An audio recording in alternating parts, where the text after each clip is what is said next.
Razaban for FightHype.com with me. Got my good friend. So I'm recording now, Dom, for a reason. Good friend, yeah. Good friend, Dominic Ingle. Dom, how are we doing? How was Canada? Well, you know, it's all like we've turned your life around for a start. You've dropped a couple of stone. You're looking slick. You must be fighting the women off with a big stick. Not yet. The abs are coming. Yeah, but they're not there just yet. Wait till the summer. You get your speedos on. You'll be the part. And you know that, like I say, it's a massive lift when you get yourself in shape, and you know you've done the whole Greg Marriott program, and Billy's done the same thing. And if you look, I think you started about the same time 6 months ago, and you know, look how you've changed yourself around. Look how Billy's changed himself around. He's all of a sudden now one of the most talked about boxers on the planet after that performance on Saturday night. Obviously, I know Bill obviously came to you, and actually I came to see you the weekend before the announcement was made. There's a bit of, you know, I'm not too sure whether you came before him or he came before you. I'm not too sure, but I'll take your word for it.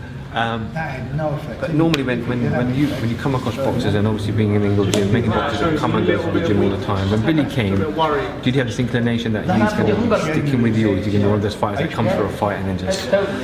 No, I think, you know, obviously when you change, you know, he'd been with Jimmy Tibbs a long time. You know, Jimmy's a good trainer. You know, trained a lot of fighters, got massive experience. Training fighters.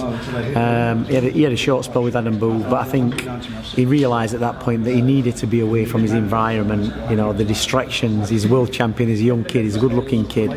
You know, he can get up to mischief quite easily, and you've got to get yourself away from that environment and forget about, you know, who you think you are, and realise that, you know, you've got to get yourself fit. You've got to switch yourself off from everybody else and distractions and knuckle down to the work. You can't do boxing a little bit or 50%. You've got to do boxing 100%. And he had a terrible fight last year. He went through a period of trying to find himself, and he came out the other side, and luckily he ended up with me. And you know, I had a meeting with him, outlined everything we're going to do with him. You know, I did a bit of the training alongside him. I did a few runs, a couple of weight sessions, and I was saying to him, look, if I can do it at my age, you know, it shouldn't be a problem for you. He came in overweight, gave him a diet. Greg got on his diet and told him he's going to lose a stone in 2 weeks, and he went, no chance, because I've never in my whole life ever lost a stone in 2 weeks, and he did. And I think that was a turning point. He really thought to himself, you know, these guys know what they're doing, because there's always going to be a little bit of doubt when you first change camps. And week by week, everything, the targets that we gave him, he hit. The weight targets he hit. You never cheated? No, well, listen, you never know whether he's cheated or not. You can never say that 100%, but if he was hitting the targets, he was hitting the targets. And you know, I think that gave him confidence at the end of the day, and he believed in what was happening. He put in the performance. You know, before he boxed Monroe, the week before the fight, we're in London. I said, you know, no more training. No, I usually train up to the day of the weigh. And I went, no, not with us, you don't. You've done all the training you need to do. And he says, I couldn't believe I didn't have to train. He goes, but after 3 days off, 4 days off, I felt fresh. I felt great. You know, making the weight wasn't such a problem. And once we'd been through that process with him, I think it gave him massive confidence for the next camp. And I said to him, you know, this is a camp, apart from beating Monroe, this is a building camp. This is to find your feet, find where you are.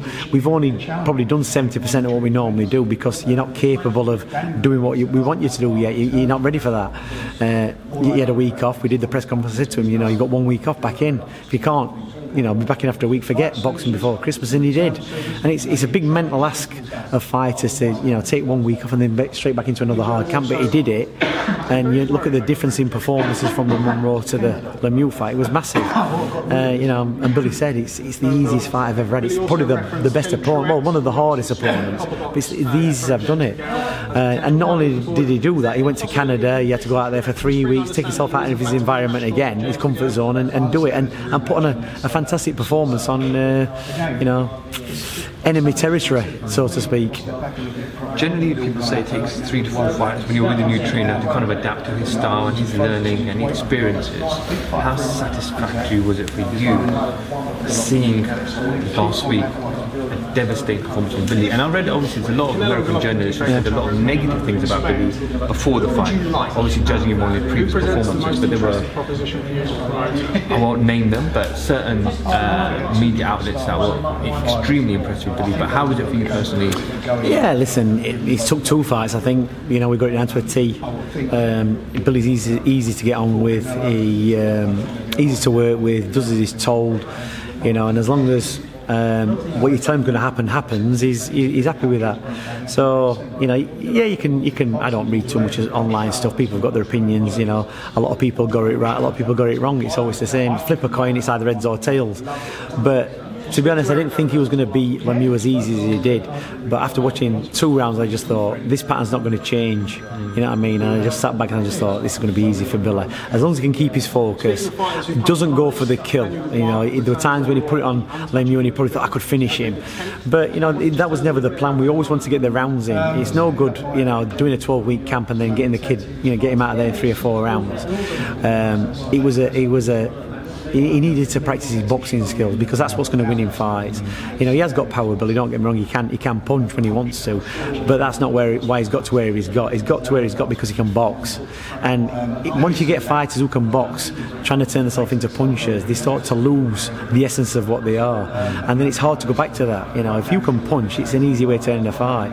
But you try keeping a fighter, you know, on the end of it all for 12 rounds with pure skill. And, you know, there were times when David Lemieux was just punching thin air. And, you know, when Billy started doing his all-E shuffle and looking out into the crowd and, you know, pulling all the... It was entertainment. It was entertainment. It wasn't good for the Canadians watching it, or even David Lemieux, but for fight fans... screaming and chatting, Billy. Yeah, listen, you know, kept his mind on it. I think one round, maybe the 6th or 7th, I think I saw Lemieux hit him with a body shot, and you could see Bill thinking, oh, that hurt, you know, I don't want to get caught with one of them again. And he kept away from him, and David Lemieux knew as well, and he tried to chase Billy down. But every round, you know, Lemieux came out fast. But as the fight wore on, he came out fast for a minute, then half a minute. He was starting to slow down a lot, and Billy sensed that and picked him to bits.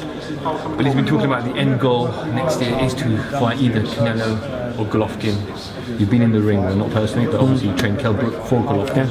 If you had a preference? Not really. Listen, whatever the fight can be made, they both pose different problems, you know, different puzzles to solve. Obviously, the fight you'd want is Golovkin, because he is the unified champion. He's the man that everybody wants to be, you know, he's having hard fights. But listen, he boxed Daniel Jacobs, and I thought, you know, he's losing it a little bit. But then he boxed Canelo, and he brought it all back. And maybe the stage he's at, he needs the big fights to motivate him. And I've always said, if I was Golovkin, I've got all the belts. The one I haven't got is the WBO. I think the last person to have all the belts was Bernard Hopkins, which was like a long time ago. So if you want to go down in the history books, you've got to have all them belts. You know, I think he's got a few quid. And if I was Golovkin, I'd be looking at Billy Joe Saunders, not before this, you know, not after this fight, but before this fight, thinking that's an easy enough fight for me. But I think after that performance on Saturday night, you know, they'll be thinking he's not such an easy proposition, Billy Joe Saunders, because of the movement. And, you know, boxers who can move and fight always cause problems for punchers. So, you know, that's where we're at. But I ain't got a preference, but I think if you're going to go for the fight, you've got to go for the big one. You've got to go for the Golovkin. And in terms of Danny Jacobs, I know he's been very, very vocal, but I know he's in America, but he's with Eddie Hearn and Eddie and Frank. I don't even think it's that. I just think that, you know, he's... From a stylistic perspective. Well, forget about style. The thing is, I don't think, you know, he's almost like, he's like a side order, isn't he, Danny Jacobs? He's been a champion, he's had his chances against Golovkin and he came up short.